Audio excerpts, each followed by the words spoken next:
we have Ivan. I can't say your last name because my Git. Let me pull up where he's from. This was the Frost Hammer, and this was actually in Russia. So shout out to Russia. Shout out to Ivan in Russia. Yeah, so it does have ELO rating, Strike Force. Yeah, it was everything I was looking at. I was like, no, everything's what we be doing out here. So nice to see the Gits. I haven't, seen the Russian player base around the wall tactics in a while. So Ivan ended up going 4-1 as well with his Waaaghtaktiks Brigade, with a little bit of maybe a Russian twist, maybe we can call it.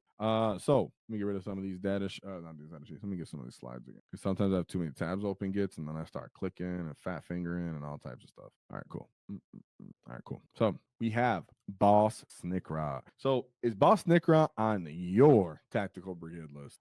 This is something that I hear people bring up all the time. One weekend I'll say I don't like Snickra on the detachment. Next weekend someone goes hard with Snickra on the detachment. It's what we like to do, right? That's how that's the orc community in a nutshell. They're like, yeah, I heard you, boss. I like to do this though.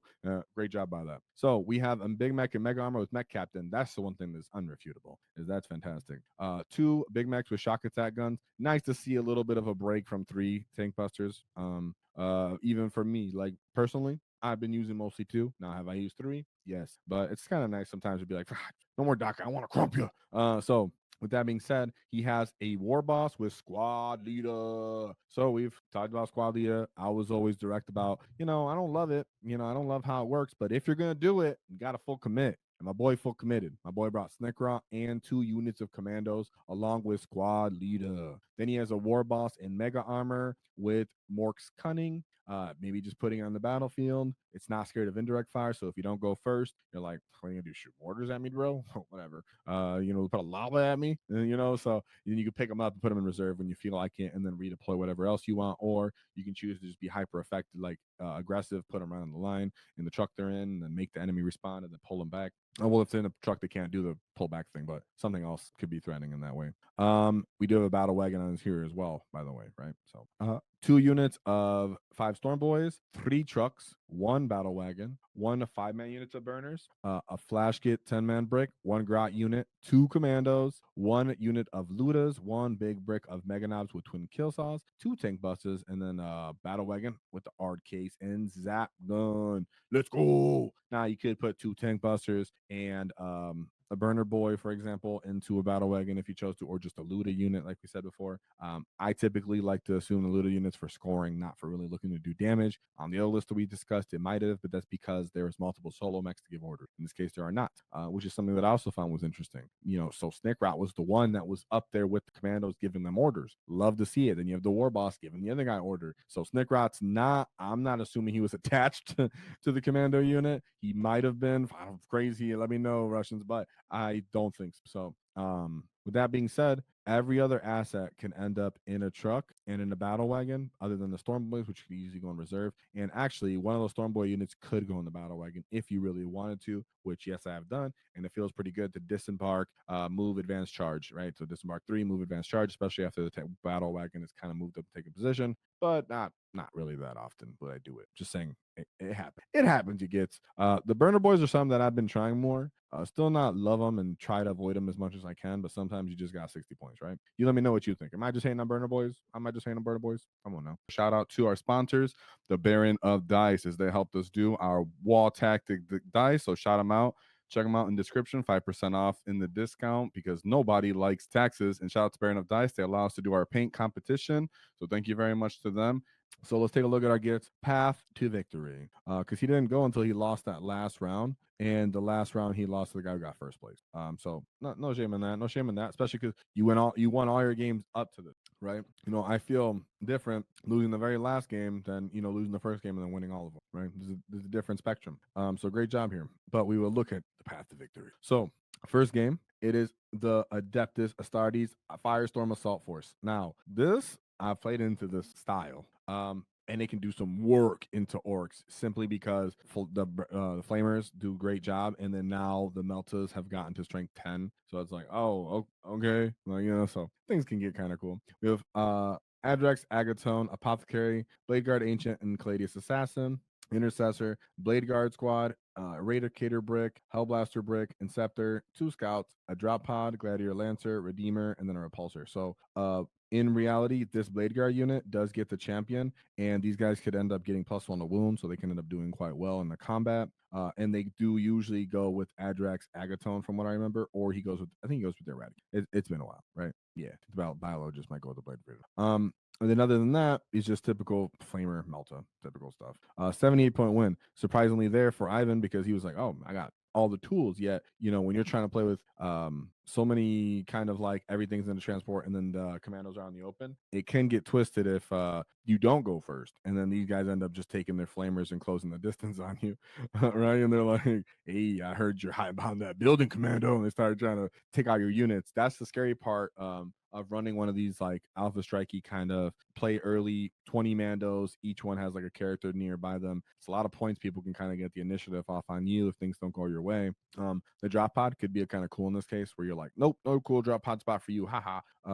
So very odd, I'm sure. As you guys know, those off the wall kind of spectrum lists do kind of catch people off guard, because 78-point win there. And then we move on to the second game. So the second game was against the Black Templar. So we have High Marshal Helbrick, Castellan, 2 lieutenants, 2 marshals, 2 units of Centurion Devastators, 2 eliminators, 2 recursors, 3 units of Sword Brethren, and then 2 units of Stern Guard with melee and a Thunder Strike Storm Speeder. So the fun part here was the Devastators. I was very taken back by this list, as it's very different, which kind of just shows the difference in the Russian meta, I guess, right? We always talk about how the Australians, we always like to make fun of our Aussies, right? Aussie, we as in the rest of the community like to make fun of how the Aussies down under have their weird off the wall meta, and here we're taking a sneak peek into the Russian meta that we don't get to see too much. And you can see this guy brought a lot of units for Black Templars, but he brought some that could shoot, some that could fight, getting more activations out of it. I kind of like that. 18 units, which does get kind of MSU a little bit for Black Templars, so pretty cool. Then we move on to this third game. This was his highest scoring game, where he goes into Astra Militarum Bridgehead Strike Force. So let's see what this version of Strike Force might look like. We have Gaunt's Ghost for their cheeky infiltration up and downy, blah blah blah. Ursula Creed for her orders. 3 units of Tempestus command squads. 3 units of Aquilons. I shouldn't miss anything. 3 units of Aquilons. 3 units of Kazakins. 1 unit of Ratlings. 4 5-man units of Scions, and then 2 big bricks of Scions, followed by 2 Torons Primes, and then a brick of Death Riders. The real only difference here is typically you wouldn't bring the extra non-jump pack Scions without jump packs in the primes, and you just bring more like meat stuff, or to play the primary best you can a little bit, and maybe some sentinels or something from what I remember. Other than that, he has all the gun shooting. But when we talk about how orcs win games with board presence, this is what I mean. Like, they can come down and annihilate you, but they have to pop the vehicle first, and then other stuff has to annihilate you. They are very soft, and the fact that he's commandos means that anything that was on the table, he might have just wad turn 1 or really got stuck in. So I'm hoping he might have maybe been hyper aggressive here. Whatever was on his deployment zone, he might have just charged off into and said, well, you might start dropping down in my field, but I'm going to just take your home, and kind of flip the battlefield on its head there. Could have happened. Not sure, because, it's a it's a bridgehead list. So they're all over the place. But 90-point win there. Straight job to you, Ivan. They move into his fourth game, which was against Necrons Canoptic Court. So again, we have Luminor Suzeris, followed by 2 Plasmancers, 2 Royal Wardens, and then 2 Technomancers. 2 big bricks of 20 Warriors, 1 Deathmark, 3 Ophidians, and then 3 Heavy Destroyers, followed by 3 units of Wraith. This list's quite potent. I like this list. I think that this is probably the hardest list that I've seen them go into so far. Very respectable. So Luminar Caesaris, having an aura of he allows enemy to have AP to be reduced by 1. So if he's near battle line, that means these warriors all have essentially armor of contempt built in. If they're near him, he's a lone op, he's a warrior, feel no pain, really annoying. Then we have the Plasmancers that can give those 2 bricks of warriors 5 up criticals, 2 wardens, that way these bricks can actually fall back and shoot. Typically Necrons can't do that. And then 2 units of Technomancers for the 5 up piano paints on the rates. Everything else is kind of just a little bit of shooting firepower and scoring. I would say these 2 heavy destroyers, if they were turned into boats, or the stalkers that will get quite potent quite quickly, or even these Ophidians into like bikers for a little point difference. This list is really on the edge of just a lot potent, right? A lot of meat on this list, regenning units, stuff like that. We love the fact that we have the ability with our own infiltrators to try to disrupt the fact that he wants to infiltrate with his wraiths right away and early. And the commandos being able to run into these big bricks of warriors is a huge factor. Yes, I know they're going to fall back and shoot, but the fact is that they want to overwatch any orc units that typically want to walk into the table. And the fact that they could run up and just say, hey, I'm going to tag you, and then you got to fall backwards. Typically, they're not going to want to try to fall through you. It's awesome. Love to see it. To get in position with your trucks and then your tank busters, and then you drop out, do damage to the wraiths best you can, and just keep the pressure on them, because Necrons want to march into the middle of the table. The Bandos might have been the way to kind of hold them off from them. So pretty sick. Pretty sick to see that. And great job by Ivan in 76.1 there. And then we move on to his one loss, which was into the Blood Angels. So Blood Angels making their way around the world all over again. This was Angelic Inheritors. So we have one Captaining Gravis armor. With the Relic Blade and the Icon Blade. Now, keep in mind, I'm going to talk about the list that lost, that our orc player lost to, pull up some of their data sheets, maybe try to get a better look on how this might have happened. Then we have a Captain with Jump Pack, followed by one Mephiston Librarian, two Librarian and Phobos armor, one Tech Marine, and an Astaroth. I haven't seen that guy in a long time. Did he get a new model? Probably not. And then the Sanguino, one unit of Intercessors, followed by Incursors, and then a unit of Scouts. A 5-man unit of Death Company Marines with Jump Axe, an Eradicator Brick, one 10-man unit of Assault Intercessors, and then 3 my Man Eliminators, followed by a Vindicator Brick. Gosh, I wish I had Fight on Deaths. You know what I'm saying? Now, as for this, this list, this army. Do I have the Angelic Inheritors? Yes. So this one is Legacy of the Angel. So at the start of the first battle round, you select 2 legacy abilities from the list below, and until the end of the battle, these are active for the characters. So you choose 2 of these abilities.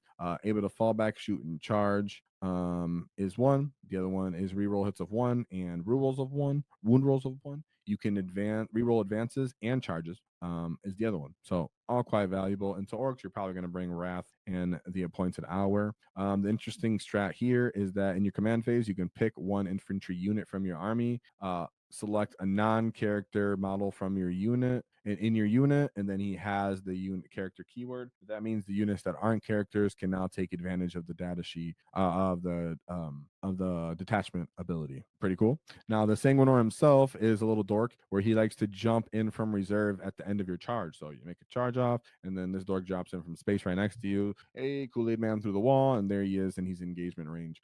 Some devastating wounds, some respectable combat, and what was the other thing? Yeah, I think I was looking, I was like shooting. Oh, mind you, he did actually have one of these Storm Speeder hammer strikes as well. This can actually use a strat to get sustained, and it does strip the benefit of cover from you. So if he's shooting at you, typically you don't think that's too valuable, but could be a little bit of, you wouldn't think it's much, and typically we don't, but he brought it possibly for scoring, and just so his small arm's a little bit more effective. Quite heavy on characters. Not sure if this version of Blood Angels needs every single one of those characters. I think they do go quite character heavy, but the Librarians was also another interesting twist on there. Quite surprised about just the big point gap. So if someone understands this matchup that lay out more, maybe let me know. Or was this just a real kind of Russian? This guy just nails that detachment. Not really sure. Interesting. Yeah, let me see. Was I missing? I think. Oh, and I had something else in the notes. And of course, we have Mephiston first. Fights first. Low not for a field no pain. Pretty annoying. If we, sometimes he can advance and charge. Some people say he's overcosted. The fact that he's just a nice little dude with the 4-up feel no pain and a 2-up armor save and a nice little invuln. The fact that he's actually T5 is good for him. And the fact that you can actually choose to not be targeted in shooting, you can become a lone op with your character unit, means that you can start treating your character like that Gravis captain as like a big bully missile. Even though he would go with the Eradicators, the thing is, Eradicators typically don't do anything.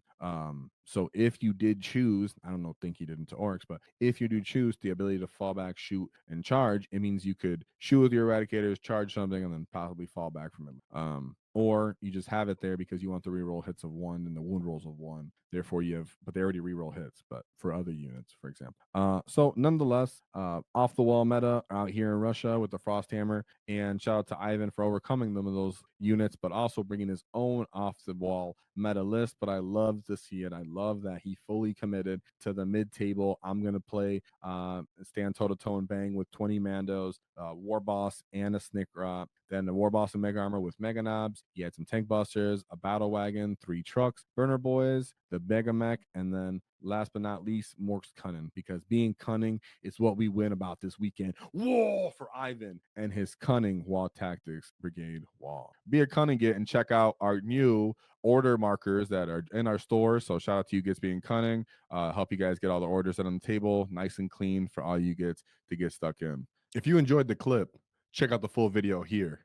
If you'd like to see more tactics, click here. Let's get stuck in, lads!